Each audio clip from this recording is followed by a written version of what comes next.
Hello friend, आज आपको coordinate इनका थोड़ा इंट्रोडक्शन जो 10th बेस के लिए सबसे बढ़िया है का सफिशिएंट लगभग। इसके अलावा तो कुछ है ही नहीं, बस खाली यही बेस है और इसी बेस को लेकर हम आगे चलेंगे, इसी के ऊपर प्रॉब्लम सोल्व करेंगे। तो कंसेप्ट इस तरह है। सबसे पहले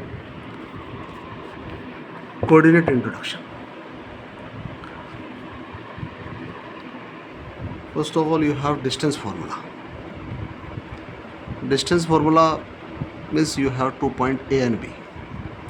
Coordinates suppose of A x1 y1 and x2 y2. Now distance formula is square root x2 minus x1 square plus y2 minus y1 whole square. Remove this and you can take square here. All problem based on the distance formula. Suppose you have the problem of triangle, square, rhombus, parallelogram. सारी problem distance फार्मूले से solve हो सकती है। बस distance फार्मूले का formula use करो और ये साइड में कम्बिनेशन बनाओ और बना कम्बिनेशन से आप डिस्टेंस फार्मूले से डिफाइन कर सकते हो कि कोऑर्डिनेट में ये ट्राइंगल है, कोऑर्डिनेट है, ये स्क्वायर है, रोम्बस है, क्या। बस आपको थोड़ा ये ध्यान रखना कि ये कोऑर्डिनेट जब आप पकड़ रहे हो तो ये बात करना कि ये एब्सिसा है और ये ऑर्डिनेट है। कहीं कहीं वो एब्सिसा को 0 बोल देगा। एब्सिसा 0 है तो इसका मतलब वाई एक्सिस है, और अगर ऑर्डिनेट 0 है तो वो एक्स एक्सिस है। तो इसकी हेल्प से भी प्रॉब्लम में थोड़ा सा चालाकी यूज़ करता है कि हाँ ये है तो दूसरा गायब कैसे हो जाएगा। तो दूसरे की इमेजिनेशन वो 0 का यूज़ करके कर लेंगे आप। Abscissa and ordinate, it is complete coordinate. तो ये फॉर्मूला वहीं लगेगा जहाँ 2 पॉइंट होंगे और उनके बीच की डिस्टेंस फाइंड करनी। नेक्स्ट अगर बात करते हैं तो अगला पॉइंट है सेक्शन फार्मूला। सेक्शन फार्मूला वहाँ यूज होगा जहाँ ए बी आपके 2 पॉइंट, उनके बीच में को पी पॉइंट आपने ले लिया। अब पी पॉइंट ले लिया, पी पॉइंट का आपका कोऑर्डिनेट फाइंड करना है। कोऑर्डिनेट फाइंड करने के लिए आपने सपोज करो इसको एक्स वाई कर लिया।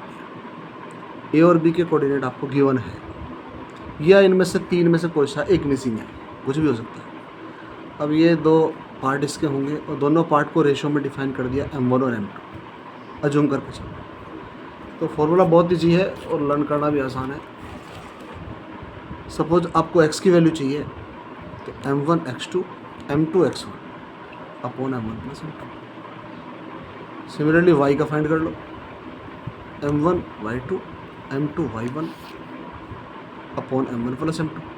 और इसको कंबाइंड फॉर्म में अगर लिखते हो कोऑर्डिनेट ऑफ p तो वो ये बनेगा एक्स वाई।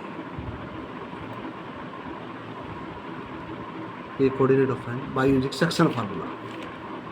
सेक्शन से मतलब है कि जो आपका पार्ट होगा और वो रेशो एग्जैक्ट मिड नहीं होगा, पर अगर वो मिड बन गया तो मिड पॉइंट फार्मूला यूज कर लें। मिड पॉइंट फार्मूला भी इसी को लेकर चल रहेगा। रेशो m1 m2 को आप 1 ले लो। सपोज करो ये m1 है और ये m2 है, दोनों इक्वल है, ये भी 1 और ये भी 1, तो मिड पॉइंट हो गया P। तो P का अगर कोऑर्डिनेट यहाँ फाइंड करते हो, ये भी जी x1 प्लस x2 अपॉन 2, क्योंकि अगर आपने ये यूज़ कर दिया m1 m2 की जगह 1 1 तो यही फार्मूला बनेगा x1 plus x2 upon 2 y1 plus y2 upon 2।